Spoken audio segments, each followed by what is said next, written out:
The world looks on in horror as Hillary Clinton heads to Philadelphia to be nominated as the Democratic Party's candidate for the presidency.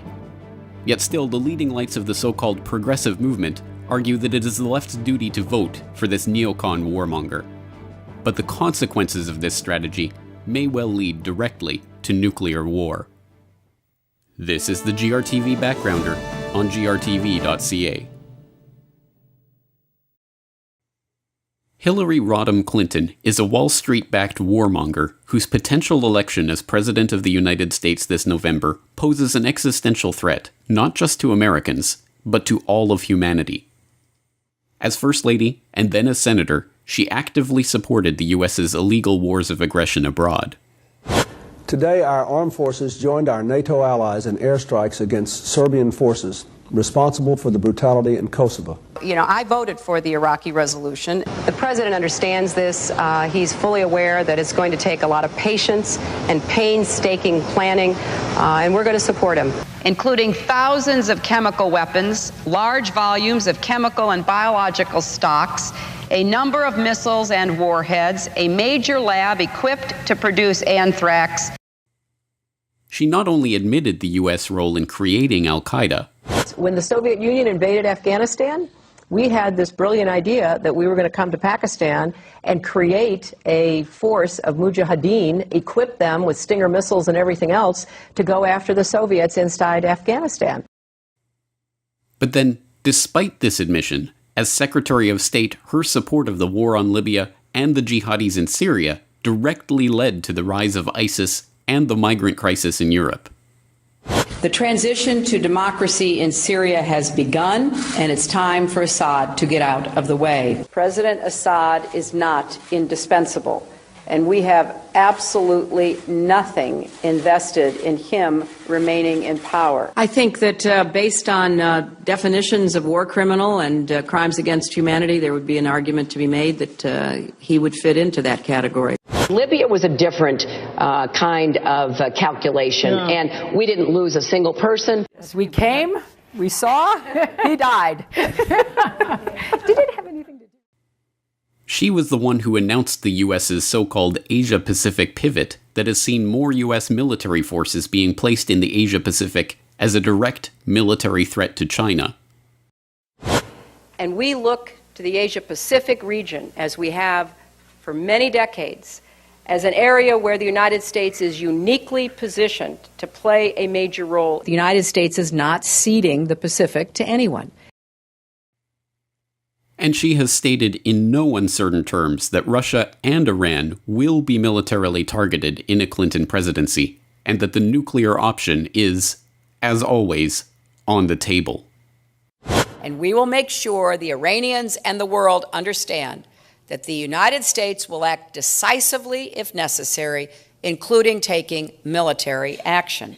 There will have to be consequences for any violation by Iran, and that the nuclear option should not at all be taken off the table. That has been my position consistently. And Russia has to support the international community's efforts sincerely or be held to account. That Russia and China will pay a price because they are holding up progress, blockading it, that is no longer tolerable. And unlike her many, many political statements of convenience that are merely a reflection of whatever is most politically acceptable at the moment. Do you think New York State should recognize gay marriage? No. No. Okay. I support marriage for lesbian and gay couples. I represented Wall Street as a senator from New York, and I went to Wall Street in December of 2007, before the big crash that we had, and I basically said, cut it out. Quit foreclosing on homes. Quit engaging in these kinds of speculative behaviors. Now, who's exactly to blame for the housing crisis? I think there's plenty of blame to go around. Home buyers who paid extra fees to avoid documenting their income should have known they were getting in over their heads. I take a backseat to no one when you look at my record and standing up and fighting for progressive values. You know, I get accused of being kind of moderate and center. I plead guilty. We went through a thorough process to identify all of my work-related emails. The lawyers doing the sorting for Secretary Clinton in 2014 did not individually read the content of all of her emails, So that the emails were immediately captured and preserved. There was no archiving at all of her emails. We can be assured that these threats of potential nuclear world war by Clinton are not idle threats.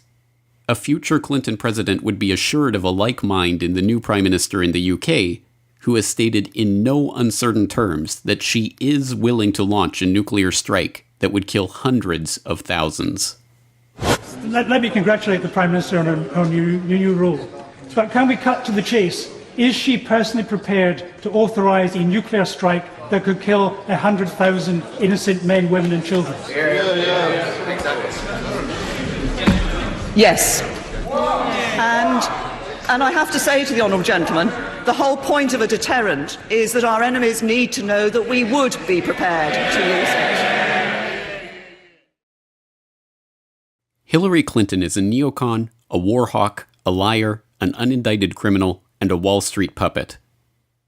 Why is it, then, that those on the so-called progressive left, who would be warning against her if she had an R next to her name, are instead lecturing other leftists that it is now their duty to fall in line and help her get elected? If Clinton is nominated and it comes to a choice between Clinton and Trump in a swing state, a state where it's going to matter which way you vote, I would vote against Trump. And by elementary arithmetic, that means you hold your nose and you vote Democrat. I don't think there's any other rational choice. Abstaining from voting, or say voting for, say, a candidate you prefer, a minority candidate, just amounts to a vote for Donald Trump, which I think is a devastating prospect for reasons I've already mentioned. We in SDS refused to vote. We wouldn't support McCarthy. We wouldn't support Humphrey. Our slogan was, vote with your feet, vote in the street. I'm here to tell you that the slogan was right, the tactic was wrong.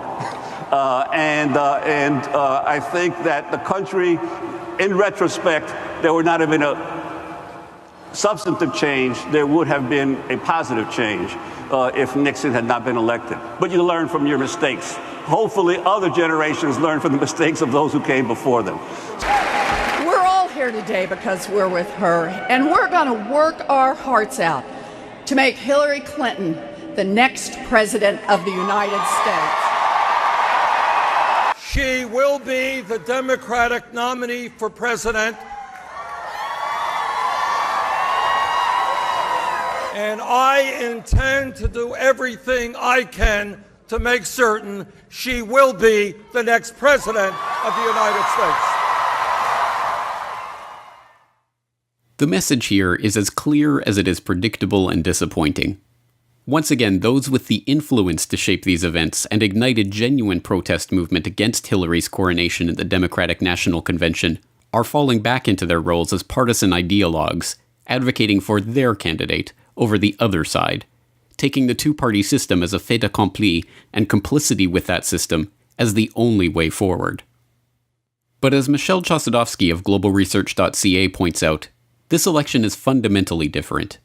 This time, the fate of the world hangs in the balance.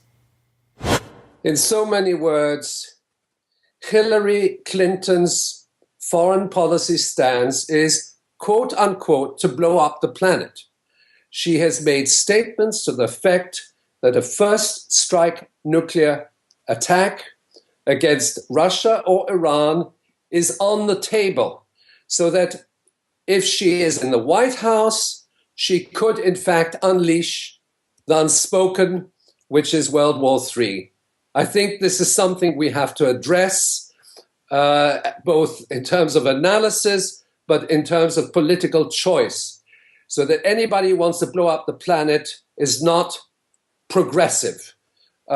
Secondly, she has a criminal record.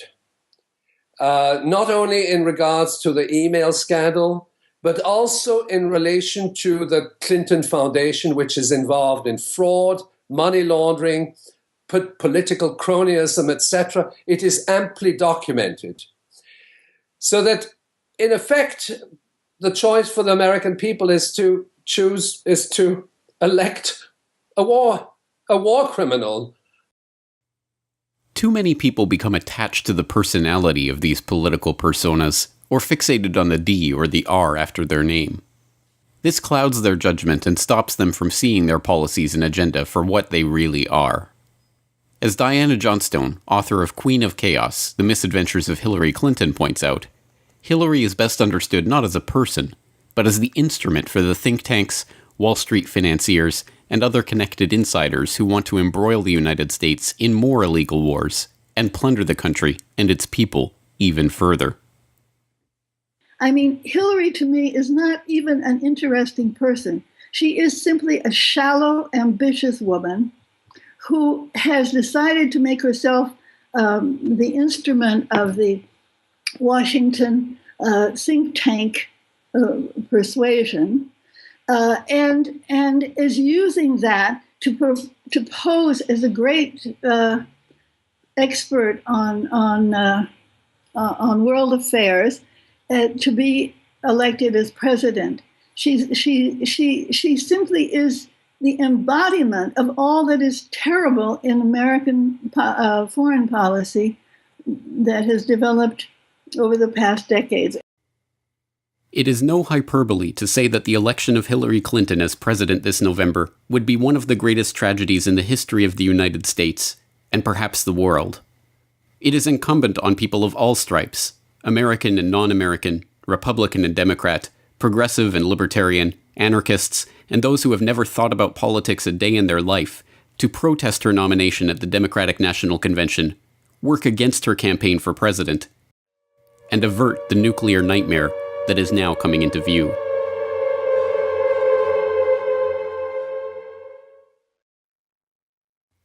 Now available from globalresearch.ca.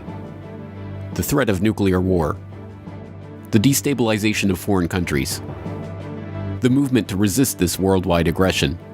These are the topics addressed in The Globalization of War, America's Long War Against Humanity, the new book by award-winning author Professor Michel Chossudovsky.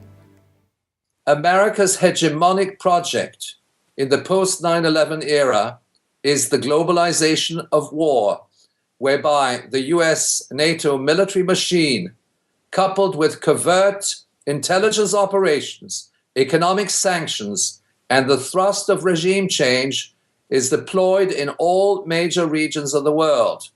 The threat of preemptive nuclear war is also used to blackmail countries into submission. This long war against humanity is carried out at the height of the most serious economic crisis in modern history. It is intimately related to a process of financial restructuring, which has resulted in the collapse of national economies and the impoverishment of large sectors of the world population. The ultimate objective is world conquest under the cloak of human rights and Western democracy. Buy your copy today and discover what is being hailed as a must-read and diplomatic dynamite. Available now at globalresearch.ca or wherever fine books are sold.